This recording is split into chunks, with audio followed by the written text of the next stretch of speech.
This is Harvard, a mighty symbol of America's faith in education. Harvard is simply the most influential of U.S. private universities. There was this deep sense of polarization after October 7th. It was a very difficult time. I was very worried. Organizing felt worthwhile. I've definitely lost friends because they've discovered that I have certain beliefs. I was walking back to my dorm one Friday afternoon, and I just hear, like, chanting. Every time we walk somewhere, we get followed. The problem is much deeper than anti-Semitism. They're turning our students into communists and terrorists. I would have my information be put on a doxing website, having death threats against me. Something has gone terribly wrong with America's institutions. There should have been a sharp response from the university's leadership, and instead there was next to none. In politics, when you find someone in a dilemma, that's the moment where you can attack.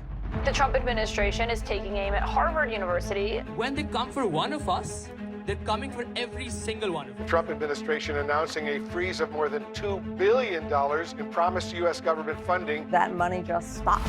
When universities become dependent on the government for money, it tends not to end well. It's part of a larger attack. When civil society begins to give in to authoritarian demands, you lose your democracy. A monument to the universal ideal of education. I think the damage has been done.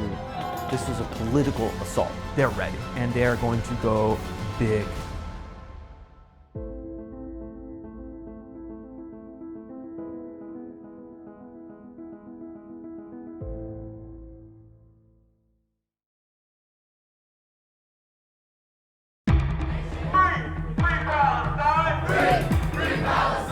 The Trump administration is taking aim at Harvard University as part of its crackdown on pro-Palestinian campus demonstrations.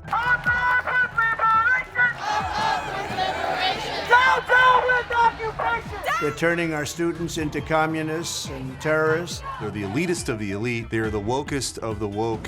Why are we spending $9 billion with them when they couldn't protect Jewish students?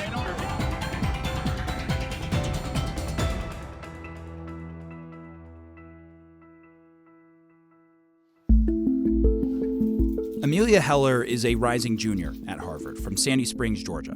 The daughter of a rabbi who graduated from Harvard, she grew up with her sights set on the university and became the first student from her high school to attend. If there's two teams and one's Harvard and one's the Jews, it's like, I'm both. We're in Jerusalem and we went to the Kotel, the Western Wall. It's traditional to write notes to put inside. And so Amelia was going into first grade. So she's writing in her little Barbie notebook. She said, well, I'm writing, I want my family to be healthy, I want to have my friends in my class, and I want to go to Harvard. I'm currently the president of Harvard Hillel, which is one of the big Jewish organizations on campus. It's very hard to be Jewish alone. You really need a community. So good to see you. I miss you so much. So I'm a Palestinian. My family is from the occupied West Bank. My parents made sure that Palestine was something that I would see like every single day. So I got involved in PSC freshman year, the Palestine Solidarity Committee. This is a Star of David necklace. I got it in Israel when I was 5. I think I had a much more solid Jewish community before coming to college. I went to Hillel, I think, a few times my freshman year, but didn't always feel welcome there, I think in large part because I don't look stereotypically Jewish. The first few weeks of my sophomore year, it was all going pretty smoothly. October 7th, I was up really late working on a paper, and I saw the first news blast. We've been getting reports of warning sirens going across Israel. I woke up and my phone was blowing up. We are also hearing reports of a festival that was attacked. As the Prime Minister said, we are at war.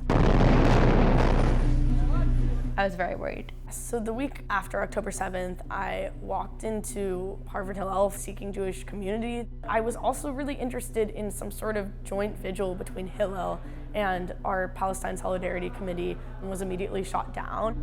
It was a very difficult time just watching videos of people of my own being absolutely slaughtered or being terrified over my family living in the West Bank. Definitely organizing felt worthwhile. I think the first time all of the anti-Semitism and anti-Zionism reared its head was the statement. On October 7th, Harvard's Palestine Solidarity Committee released a letter, co-signed by 33 student groups. It read, "We, the undersigned student organizations, hold the Israeli regime entirely responsible for all unfolding violence." I was still new to Harvard, and then it felt like kind of everyone was against me. I remember just being shocked and I think hurt. How could that possibly have been Israel's fault? But I definitely did not think that the people who would sign that letter were hateful or anti-Semitic. Just thought they were deeply misguided. And the university's president issued a statement condemning Hamas and said that no student group speaks for Harvard. A bunch of student leaders came forward saying they regret signing it. But I think once the word's out, you can't take it back.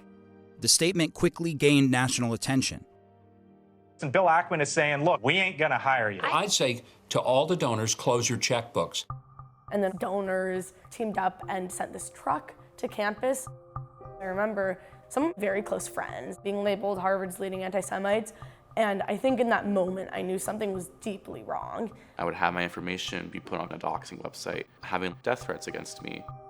I mean, when you see so many attacks happening, students being chased with knives, having alcohol being poured on their faces for wearing a keffiyeh, being called terrorist.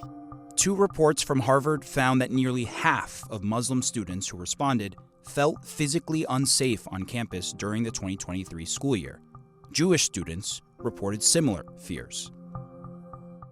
I'm Jewish, never once felt unsafe, and was seeing my pro-Palestine peers being afraid. So that was a large motivation for starting Jews for Palestine. We have a unique privilege as Jews to use our voices. Ceasefire now! Jews for Palestine protested some of our Hillel events. People chanting, if you go to Harvard Hillel, you support genocide, things like that. It's their right to protest, but it's just very difficult. Not another nickel, not another dime, not more money for Israel's crime. Along with calling for Harvard's divestment from Israel, Jews for Palestine had 3 major demands. Hey, ho, ho! The occupation has got to go! I was walking back to my dorm one Friday afternoon, and I just hear, chanting. I can handle people yelling, but I had a physical reaction. I was very scared walking back to my dorm. Harvard is complicit. You see students and also many faculty members celebrating the Hamas terror attack against Israel, whom they consider to be the great oppressor. Well, I don't know that Harvard University, the institution, was coming out and celebrating October 7th, but if I'm understanding you correctly, it was sort of the feeling that because these protests were going on the way that they did on these campuses and that they were allowed to continue, that it projected this feeling that the universities were okay with it. Chris Rufo is a well-known conservative activist who's advised the Trump administration. The university system does not have an unlimited right to promote an ideology and is a leading voice against DEI in America. I think many Americans, in retrospect, that was a turning point. Not just about universities, but about the culture as a whole. People said, hey, wait a minute, something has gone terribly wrong with America's institutions.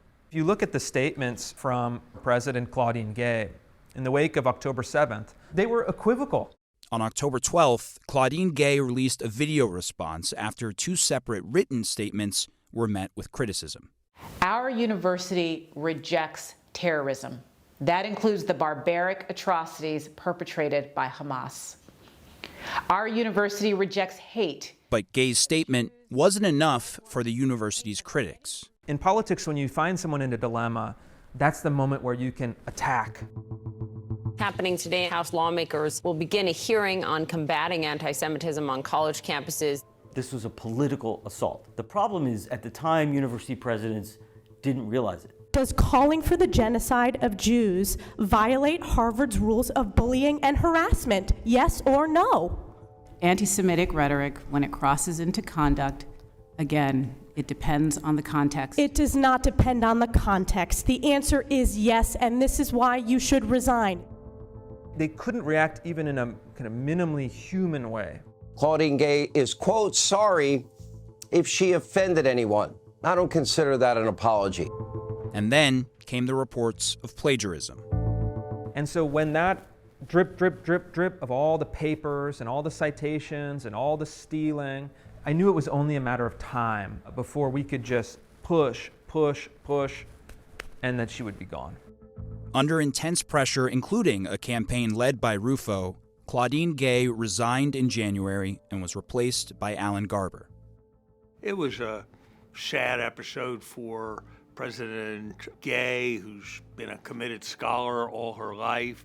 I think this spring, a lot of Jewish students went back with hope, thinking that it would die down, but then things started picking up again. We launched our encampment on April 24th, 2024. For the most part, it was very joyful. 1, 2, 3. They were just meeting together, reading books about Palestine. You would hear debates happening on campus. It felt like a really big community advocating for like one shared goal. We are here today to tell the story of liberation. The freshmen live in Harvard Yard, so I lived very close. We will not stop, we will not rest. My parents were very worried about me going back because, the encampment wasn't violent, but there's always that question of like, what if?